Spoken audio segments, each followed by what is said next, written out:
Est-ce que vous pouvez nous expliquer ce qui se passe aujourd'hui ? Oui, tout à fait. Alors cette journée organisée dans le cadre du mois des familles landaises est portée par le CIAS Chalon-sur-Saône et plus particulièrement par les accueils de loisirs du CIAS.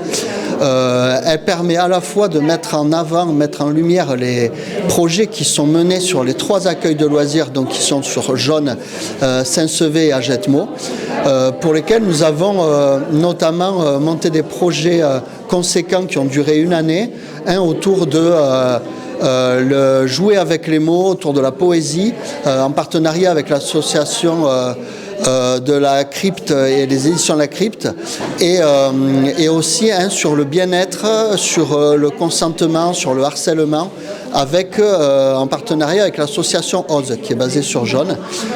Donc on peut voir toutes les démarches entreprises avec les enfants de tous les groupes d'âge sur les 3 centres de loisirs, avec des vraies démarches d'activité, des projets, un grimoire qui a été fabriqué grâce aux œuvres réalisées par les enfants. Il y a aussi des clips vidéo, des émissions radio avec des débats philo, des affiches de prévention réalisées par les enfants et un clip vidéo, même 2 clips vidéo réalisés par les enfants pour sensibiliser leurs pairs à des problèmes d'influence de groupe ou de cyberharcèlement. En dehors de ça, ce matin particulièrement, ici, il y a des ateliers de pratique proposés parents et enfants pour justement être sur le thème du bien-être. Il y a des mandalas qui apprennent aussi à s'apaiser. Bonjour, donc moi c'est Mo, Mandala by Mo, et je suis ici donc pour animer cet atelier, pour transmettre la magie du mandala aux petits, aux grands. Le mandala, c'est une figure sacrée qui apporte énormément de quiétude. Ça fait beaucoup travailler la concentration pour les enfants. C'est très bien pour les grands aussi. Et ça apporte vraiment beaucoup de sérénité, de calme. Quand on plonge dedans, comme Amélie, on est complètement dedans en fait. Il y a du brain ball pour pouvoir aider les familles et les enfants à mieux se concentrer, et à s'apaiser. Il y a un atelier yoga. Et si vous regardez les chiens, les animaux, dans la nature, ils s'étirent. On étire le dos, on lève le fessier vers le haut et on revient à 4 pattes comme un chien. Comment il fait le chien déjà? Il aboie, c'est ça? Ouais, il fait ce fait comme ça. Alors on continue. Petit yogi, tiens. C'est quoi comme animal? Une petite souris. C'est l'automne. Et c'est la posture que vous aviez quand vous étiez dans le ventre de maman. Une posture fétale. On va relâcher la tête et on va redresser son dos. C'est ça.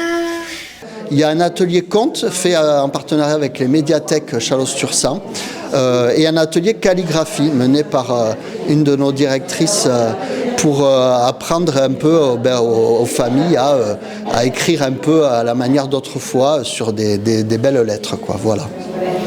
Donc ces ateliers d'ordinaire sont répartis entre les 3 villes, Agetmo, Saint-Sevé. C'est ça. En fait, ces ateliers, ces projets ont été menés tour à tour dans les 3 accueils de loisirs parce qu'ils nous tenaient à cœur que tous les enfants du territoire puissent bénéficier de ces projets et donc puissent aborder les mots, la poésie de manière ludique pour montrer aux enfants qu'on peut aussi s'amuser avec des mots et qu'il y a des choses formidables, développer l'imagination. On voulait que tous les enfants puissent en bénéficier et y compris aussi sur le bien-être, qu'ils puissent être tous sensibilisés à ce qu'est une émotion parce qu'on constate bien que c'est la chose la plus importante dans les enfants que l'on accueille, c'est de les aider à mieux comprendre ce qui se passe en eux pour mieux se tourner vers les autres et travailler à un bien vivre ensemble qui nous paraît essentiel.